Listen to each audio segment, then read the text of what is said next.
and here at the Charm of It, I love to celebrate the lighter side of board games. I prefer games that fit into my life instead of requiring my life to fit around them, and the point of my reviews is to decide if it fits into your life as well.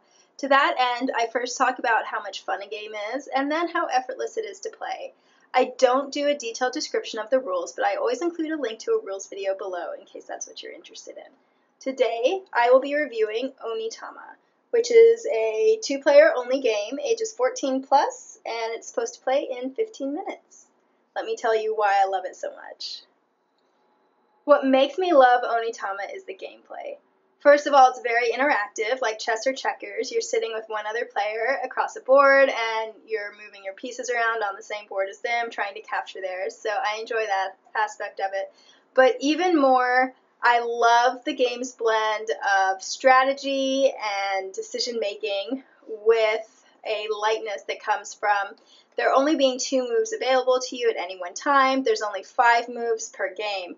And because of that, you don't have to plan 10 moves in advance the way that a chess player might, and you also don't have to try to remember how individual pieces move.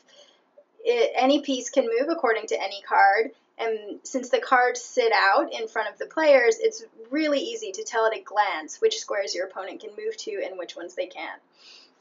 I find that makes it so that there's just enough strategy that it's incredibly fun to move your pieces around and try to win, but not so much that you end up feeling like you have to plan out a whole game in advance, or you end up feeling really stressed and surprised by your opponent's moves. It's just excellent, and I love that aspect of it. I also love that each of the movement cards is named for an animal, and I just find that adds an element of lightheartedness to the play, which is really enjoyable and helps make it feel less like a duel and more like a game. For me, Onitama is very well balanced. Even though each player is able to make different moves compared to the other one, you end up sharing those moves. So you know that in another 2 rounds, you'll be able to make that move as well if you want to. Everyone starts out with the same amount of pawns and pieces, and because there are 2 different ways to win, that creates a nice kind of multiple path to victory situation. And while some of the moves are more powerful than others, because you only use them once and then you have to give them up, I find that throughout the game it feels nicely balanced. Onitama does have strategic variability, because you're only going to use 5 move cards each game, and the game comes with more than that, as well as there are 2 expansions available that come with even more cards. Each game is going to play differently. That being said, quite a few of the move cards do feel similar because they're kind of mirror images of each other, like perhaps one card lets you move to 2 squares to your right, another might let you move 2 squares to the left. So you're not going to feel like you're playing a completely different game every time, but strategy certainly changes depending on what cards are out on the board. So I do find that it hits a nice level of variability. I really enjoy the sense of tension in Onitama. Things can escalate quite quickly, but then they can relax again as you get out of danger. Because of that, rather than there being a gradual increase of escalation throughout the game, I would say it's more of a roller coaster with hills and valleys of tense moments followed by more calm ones. I quite enjoy this as it feels different from a lot of other games, and it's always interesting how quickly things can turn. That being said, sometimes the end does feel a little drawn out. Sometimes one player clearly has a lot of advantages and is probably going to win, but it takes several more moves for them to complete it. The plus side of that is I have seen things turn around quite quickly, so a player that thought they were going to win suddenly loses, which I quite like.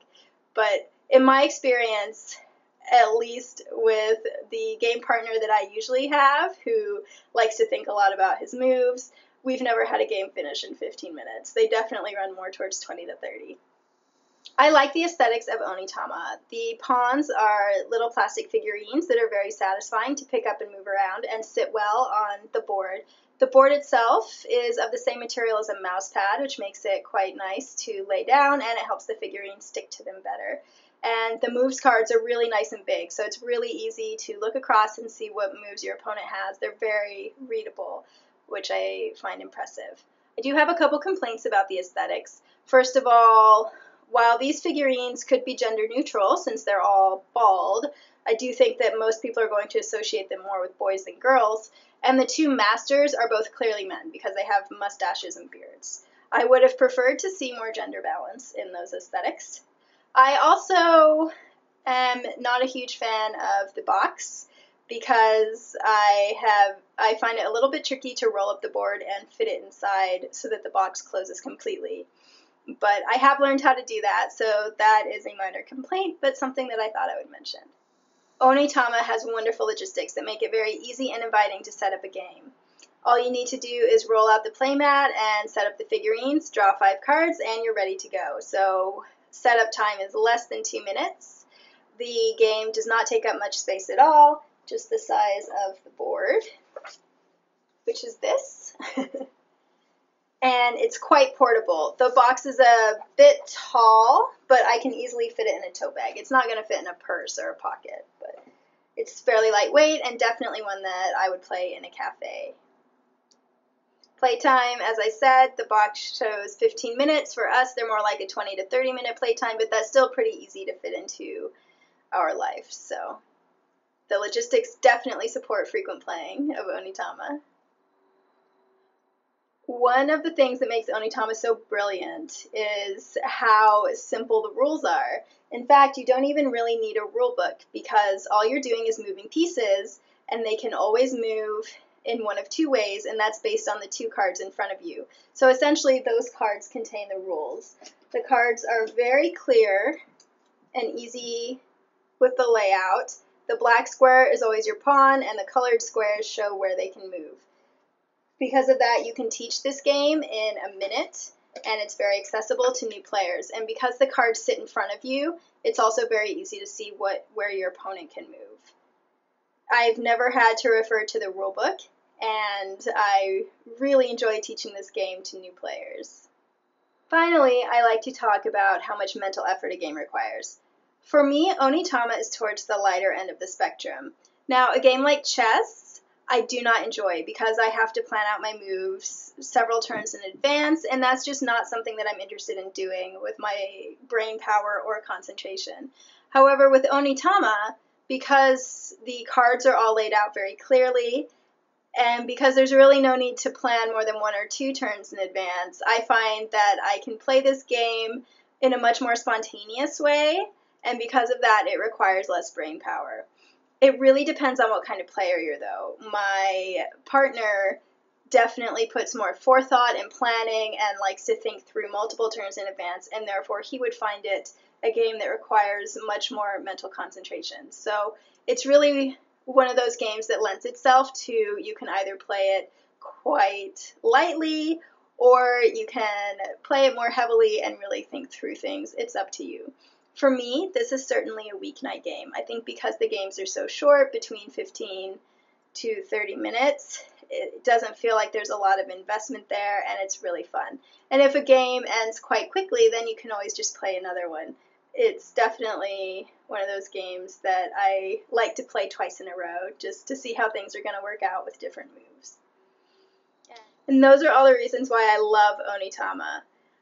This game is just so much fun for me, and as someone who does not enjoy chess, I really wasn't sure ahead of time if it would be or not. So if you are looking for a 2-player game with a very high level of interaction that plays quickly and sets up even more quickly, and that is fun and engaging with strategic decisions to be made, but they don't have to be made far in advance, and games all play a little bit differently, so if you're looking for a high replayability factor, then Onitama is an absolutely wonderful pick. I love it, and I will play it anytime anyone asks me to.